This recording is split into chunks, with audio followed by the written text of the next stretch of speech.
Hello dear students, welcome to my channel physics by Mamta Singh. और आज मैं आपको एक इम्पॉर्टेंट टॉपिक जो रिसेंटली बोर्ड के प्रैक्टिकल होने वाले हैं उसके लिए काफ़ी इम्पॉर्टेंट है, उस पर एक शॉर्ट सा वीडियो मैंने बनाया है। दिख भी रहा होगा, मैंने बोर्ड पे ऑलरेडी लिखा हुआ है इन्वेस्टिगेटिव प्रोजेक्ट फाइल, ठीक है। और ये हर एक स्टूडेंट को इंडिविजुअल क्लास 12 के फिज़िक्स के बोर्ड एग्जामिनेशन के लिए आपको प्रिपेयर करनी है इन्वेस्टिगेटिव प्रोजेक्ट फाइल। अब कन्फ्यूजन क्या होता है, बच्चे सोचते हैं कि भाई एक टॉपिक ले लें और उस पर पूरा जितनी डिटेल्स हमें पता है बस वो लिख दें तो हमारी फाइल प्रिपेयर हो जाएगी। तो आपको ध्यान देना है, जो वर्ड मैं आपको बता रही हूँ, this is what investigatory project file. ये इन्वेस्टिगेटरी प्रोजेक्ट फाइल है।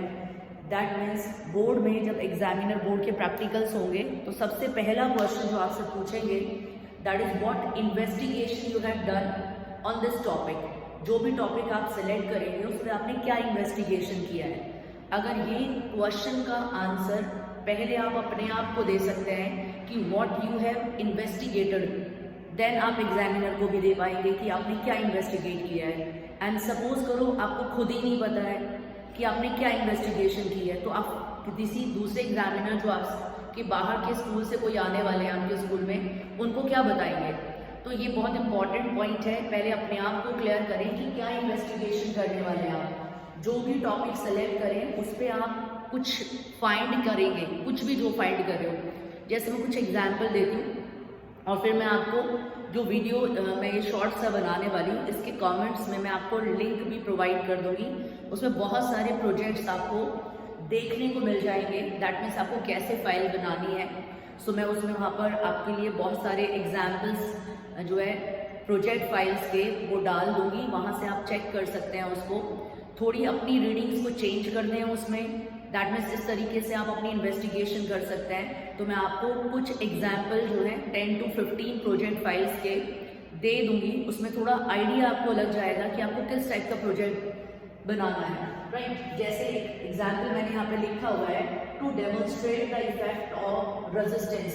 रेजिस्टेंस पे क्या इफेक्ट होगा अगर हम डिस्टिल्ड वाटर मतलब प्योर वाटर के अंदर क्या ऐड करते हैं, सोडियम क्लोराइड। तो आप एक प्रोजेक्ट बना सकते हैं, आपके स्कूल के फिजिक्स लैब में पोटेंशियोमीटर ऑलरेडी रहता है। एक सेल बनाएं, ठीक है, जिसके अंदर वाटर लें, डिस्टिल्ड वाटर, फिर कुछ अमाउंट NaCl डाल दें, सोडियम क्लोराइड डाल दें उसके अंदर। पहले कम अमाउंट डालें, फिर पोटेंशियोमीटर की हेल्प से रीडिंग लें, देन फाइंड करें उसका इंटरनल रेजिस्टेंस क्या आ रहा है। जो सेल आपने बनाया है उसका इंटरनल रेजिस्टेंस क्या आ रहा है। सिमिलरली देन आप क्या करें, NaCl का अमाउंट थोड़ा सा इंक्रीज कर दें, फिर देखें रेजिस्टेंस क्या आ रहा है। तो आप इस तरीके से एक टेबल बना पाएंगे कि हमने कंसंट्रेशन NaCl का चेंज किया और उससे जो है रेजिस्टेंस पे क्या इफेक्ट हुआ। तो अब ये आपका कोई लर्निंग टॉपिक नहीं है, आप खुद अपनी रीडिंग्स ले रहे हैं और आप बता पाएंगे कि हमने NaCl डाल करके रेजिस्टेंस पे क्या इफेक्ट होगा, इसको हमने स्टडी किया है। और फिर आप उसको रिजल्ट में बता सकते हैं जो भी आपकी फाइंडिंग्स आएंगी।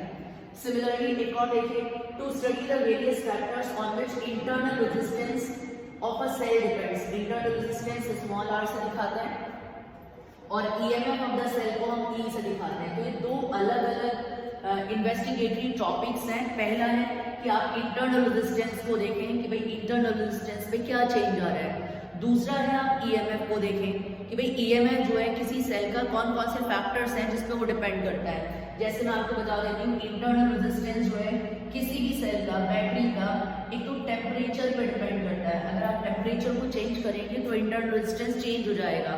तो आप एक टेबल बना सकते हैं जिसमें एक कॉलम में तो आप रखें अपने टेम्परेचर, आपने टेम्परेचर कितना चेंज किया, एंड देन दूसरे कॉलम में बताएं इंटरनल रेजिस्टेंस कितना चेंज हो गया।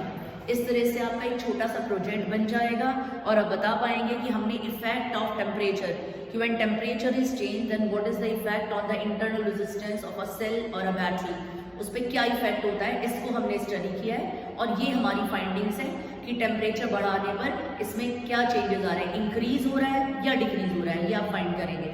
दूसरा, इंटरनल रेजिस्टेंस पे ही आप क्या बना सकते हैं, इंटरनल रेजिस्टेंस पे आप बता सकते हैं कि अगर आपने सेपरेशन जो है, दैट मीन्स दो इलेक्ट्रोड्स के बीच का जो डिस्टेंस है, सेपरेशन, उसको चेंज किया और अगर आप सेपरेशन को चेंज कर रहे हैं दैट इंटरनल रेजिस्टेंस पे क्या चेंज आ रहा है। कोई भी सेल और बैटरी होता है उसमें इलेक्ट्रोड्स होते हैं, इलेक्ट्रोड्स के बीच का डिस्टेंस जो है अगर आप वो चेंज करोगे, ठीक है, तो देन इंटरनल रेजिस्टेंस चेंज हो जाता है। तो ये भी आपका एक इन्वेस्टिगेशन हो सकता है कि इंटरनल रेजिस्टेंस पे क्या वेरिएशन आ रहा है with the change in the separation between the two electrodes, दोनों इलेक्ट्रोड्स के बीच का सेपरेशन चेंज करके इंटरनल रेजिस्टेंस पे क्या इफेक्ट हुआ। इसके लिए मेरे पास में ऑलरेडी 2 सैम्पल प्रोजेक्ट हैं जिसका लिंक मैं आपको प्रोवाइड करा दूंगी, डिस्क्रिप्शन में दे दूंगी मैं इस वीडियो के, वहां से आप उसको क्लिक करके फाइल ओपन करके देख सकते हैं, उसमें अपनी रीडिंग्स लिख सकते हैं या जो मैंने दी हुई है रीडिंग्स उनको भी आप हेल्प ले सकते हैं। नेक्स्ट क्या है, इंटरनल रेजिस्टेंस पर ही आप देख सकते हैं एरिया ऑफ द इलेक्ट्रोड्स, जितना हम डिप करते हैं सोल्यूशन में एरिया ऑफ द इलेक्ट्रोड्स का इंटरनल रेजिस्टेंस पे क्या चेंज आ रहा है। इलेक्ट्रोड का एरिया जितना इलेक्ट्रोलाइट के अंदर डिप्ड होता है, ठीक है, अगर हम उसको वेरी करेंगे, एक बार हमने ज़्यादा डिप कर दिया इलेक्ट्रोड्स को, एक बार कम डिप कर दिया, देन थोड़ा सा और हमने आउट निकाल दिया, तो जितना एरिया इलेक्ट्रोड्स का इलेक्ट्रोलाइट के अंदर डिप्ड होता है उसकी वजह से भी इंटरनल रेजिस्टेंस जो है सेल और बैटरी का चेंज हो जाता है। तो देखो एक ही टॉपिक पे 3 अलग अलग इन्वेस्टिगेशन हो सकती हैं, या तो आप इंडिविजुअल कर लें या आप तीनों को स्टडी कर लें, या तो आप एक किसी को डिसाइड कर लें भाई हमने ये दिखाया है, ठीक है, तो ये भी आपकी इन्वेस्टिगेशन हो सकती है, या आप ऑल द 3 को डिसाइड कर सकते हैं। जैसे मैंने बताया इंटरनल रेजिस्टेंस पे क्या इफेक्ट होगा, एंड सिमिलरली आप बता सकते हैं ईएमएफ पे क्या इफेक्ट होगा, कौन कौन से फैक्टर्स होते हैं जिनकी वजह से जो ईएमएफ है वो चेंज हो जाएगा। ऐसे कुछ और सजेस्टेड प्रोजेक्ट्स हैं जो सीबीएसई ने अपनी वेबसाइट पे दिए हुए हैं, उन्हीं में से मैं आपको बता रही हूँ एक और इम्पॉर्टेंट वन, एक होलो प्रिज्म ले लें आप, ठीक है, आपको किसी भी ऑनलाइन साइट से अमेजन से आसानी से मिल जाएगा होलो प्रिज्म।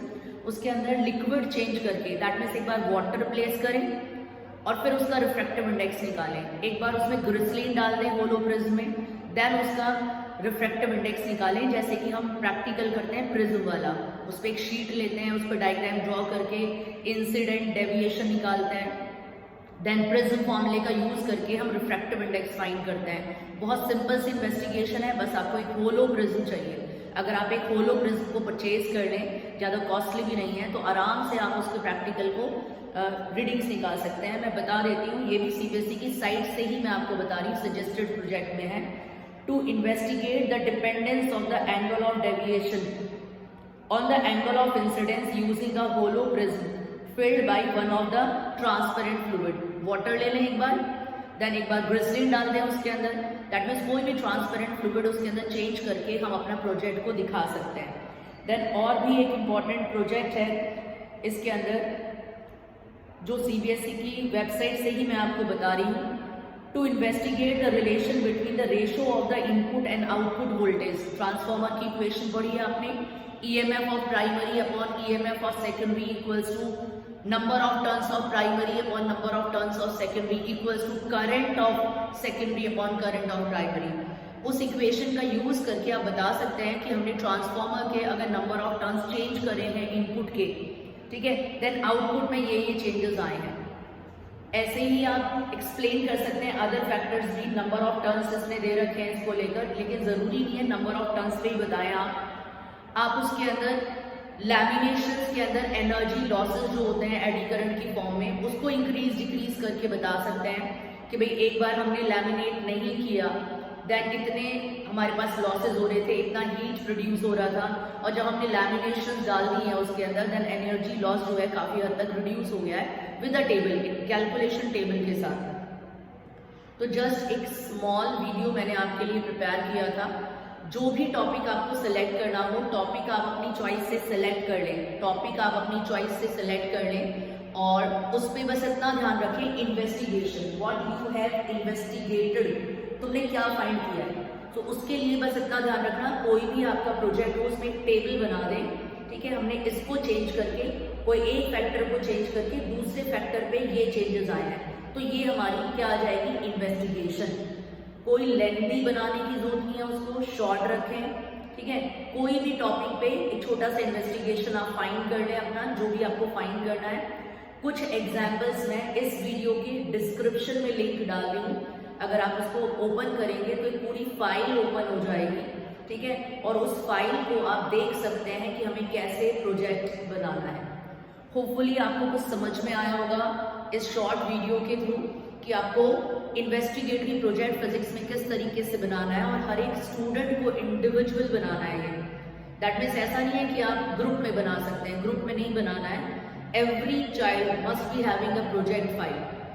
एंड सिमिलरली सारे प्रैक्टिकल्स जो भी हमारे बोर्ड के प्रैक्टिकल्स हैं वो सारे मैंने अपने चैनल पे डाल दिए हैं, उसको प्लीज़ आप देख लें। अगर आपको प्रैक्टिकल्स में कोई भी जो प्रैक्टिकल है उसमें कोई ज़रूरत है तो आप वहाँ से चेकआउट कर लें, मैंने सारे अपने चैनल पे डाले हुए हैं ऑलरेडी। एंड एक्टिविटीज़ भी, जितनी भी एक्टिविटीज़ हैं तो आपके पास जो प्रैक्टिकल रिकॉर्ड है क्लास 12 के बोर्ड एग्जाम के लिए, एक तो लैब एनुअल, ठीक है, जिसमें हमारे 8 प्रैक्टिकल्स होने चाहिए। Then activities 6 activities, 3 from section A and 3 from section B. Experiment अलग है, एक्टिविटीज़ अलग है, राइट। दोनों हमको रिकॉर्ड मेंटेन करना है बोर्ड के लिए। एंड एक हमारे पास ये फिजिक्स की इन्वेस्टिगेटरी प्रोजेक्ट फाइल।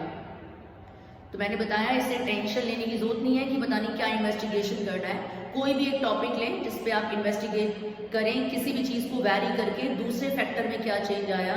और अगर आप कंफ्यूज हैं, फाइंड नहीं कर पा रहे हैं, तो मैं आपको लिंक प्रोवाइड कर रही हूँ इस वीडियो के डिस्क्रिप्शन में, ठीक है। वहाँ पर क्लिक करें, फाइल पूरी ओपन हो जाएगी।